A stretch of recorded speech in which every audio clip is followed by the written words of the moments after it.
తీసుకోండి. థ్యాంక్స్. ఓ మూల ఇంట్లో చెల్లెలికి పెళ్లి చూపులా?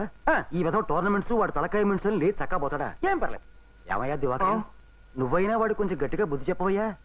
రే, ఈ కుర్రాడు దివాకరం అని. నమస్కారం అండి. హలో, మా వాడి ఫ్రెండు చాకులాడి కుర్రాడు. కొంచెం అప్పుడప్పుడు అబద్ధాలు చీటింగులు లాంటి చేస్తాడనుకో, ఏం పర్లేదు. అయితే మాత్రం ఏం తెలివితేటలు, ఏం సంపాదన, ఎంత లౌక్యం. వస్తున్నా. రే, మీరు మాట్లాడుతుండండి, ఏం పర్లేదు. ఏ నువ్వు మా బలరంగాడి కొడుకు ఫ్రెండ్ అనమాట. ఏం లేదయ్యా ప్రభాకరం. దివాకరం. ఏం పర్లేదు. ఇప్పుడు పిల్ల చాలా బాగుంటుంది, శీలవతి గుణవతి అని చేసుకుంటున్నావు. ఏమంటావు? మీరు భలే అబద్ధాలు ఆడతారు పిన్ని గారు. బాబాయ్ గారికి ఇంకా 50 నిండలేదా? ఎవరైనా వింటే నవ్విపోతారు. శీలం అంటే నిజమే, కానీ ఇదిగో ఈ కానీలో కట్నాలు నాకు అక్కర్లేదు. రోజు పేపర్లు చదువుతున్నాం కదా కృష్ణాలపో చచ్చిపోతున్నారని. అవునా కదా?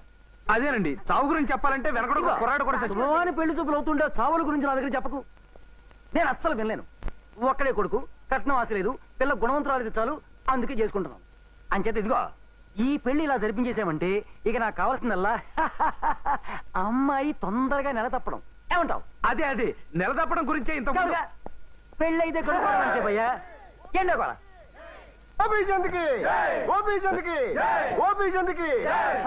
కుర్రాళ్ళు మొత్తానికి అన్నమాట నిలబెట్టారు. ఇంత పెద్ద కప్పు కొట్టుకు రావటం మన కాలనీకే చాలా చాలా ప్రతిష్టాత్మకమైన విషయం. మరి మనం కూడా ఇచ్చిన ప్రకారం ఈ యువ కిషోరానికి సన్మానం జరిపించడం చాలా చాలా బాగుంటుంది. గోపీచంద్కి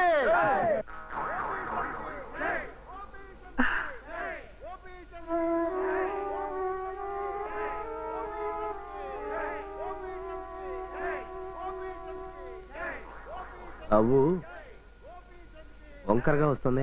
నీ సిన్సియారిటీకి మురిసిపోవడం వల్ల. ఏం మురిసిపోవడం నా బొంద.